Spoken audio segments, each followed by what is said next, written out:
Hey, it's Tom from Tom's Tunes. We're installing the wiring harness from pontoonstuff.com. This is one of the top things that saves me time and makes my life a lot easier when I'm wiring a boat. When you get your harness, it's going to come bundled up. You're going to cut it free so we can span everything out. Because there's a whole lot of different colored wires, it's going to seem overwhelming at first, but hopefully watching this video will help it all make sense. I'm going to start by finding this plug. So if you already have your dash wired and gauges, switch panel, you can just tap into these splices with your existing wires. If you're using a Pontoon Stuff or Deckmate switch panel, then this just simply unplugs and we can plug right into the panel itself, the switch panel. That's what we're doing on this boat, so we're gonna lose the other part for now.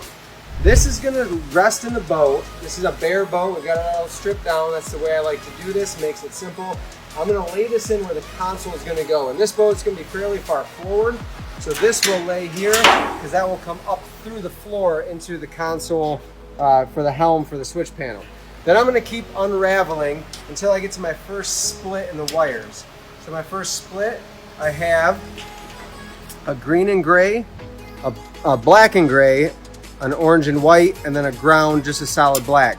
These wires are gonna make their way forward because my green and gray is my navigation lights.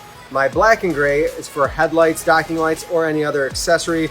My orange and white is for a horn if I wanted to mount that in front. There's also a horn wire under the dash. Then my ground will go with it. So from here, I'm gonna lay everything out, and I'm gonna take my wires that are going forward to the front of the boat first. So those will come free. You'll notice another split. So this is a starboard side console, which is pretty standard. This short side of the split is gonna stay on the starboard side. This long side is gonna go across the front of the boat to the port side. So I'm gonna run these all up front. This boat has ports, so I can support the wire. They're kind of plastic grommets, help protect the wires. And you could run this through a split conduit if you prefer. We're gonna come to here with all that front wire, pull it all the way through. And like I said, the short split stays on the starboard side. My longer of the two is gonna extend across to the port side. Coming back to under the helm, we'll lay this here so we can run it up with the steering cable, shift throttle cables, anything else that needs to come up. Now the rest of the split is going to go to the back. So we have a thick power cable, a thick ground. Our blue and gray is actually for our stern light, so that ties into the navigation switch or nav light switch. Our brown and orange is for an accessory. It's labeled on the switch panel as a live well or aerator pump. It's a 10 amp accessory line, and then we have a ground that will run to that. So that's gonna all go towards the back of the boat. This isn't gonna fit through, so our power connection to the battery. So what I'll do is cut that and just re-splice it when we get to the battery in the back of the boat.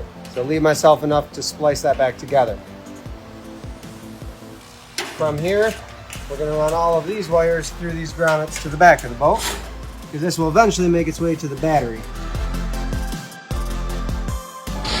So on this boat, our battery goes all the way on the back tray here. So we'll run it all the way through. If you're running your seat or your battery under a seat in the rear, you might cut it across here. If you're not sure, you can always leave it a support or two short of where you're going. You can decide that later. This one we know is running all the way back to the battery here. This accessory wire, my brown and orange and ground wire, I'm gonna leave back here because chances are I'm gonna fancy this boat up. We're gonna put some LED lights in, and this is already here. So I might as well leave that so I can run it under the seat for some underseat LEDs. Now our harness is laid in, everything's where it needs to go. It'll make it a lot easier when I put the floor on to get these wires in beforehand, then run them up to all the accessories. Coming back up to the front of the boat, we talked about running one side of the split across, the longer side.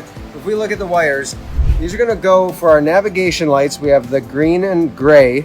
That will be our nav light, our starboard and port side. So you'll run a ground and the green and gray to your navigation light on each side. Then our black and gray There's one here on the starboard side, one goes across to the port side. You'll use that for 2 different headlights, or you can use it for LEDs if you have that too.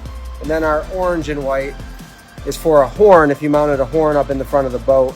Like I said earlier, this is also available under the helm if you want to keep it under the console where it can't get wet and will last longer. And then you have a ground that just associates with one of the 3 wires here. So I just want to emphasize that these green and gray, there's one on your starboard side as well as one on your port side that will correspond to the same switch. As we go through, we were able to run through these grommets. We'll be able to pull our slack back through. If you don't have grommets in your railings, completely fine. You have a couple options. You can lay your wires on the top of the pontoon.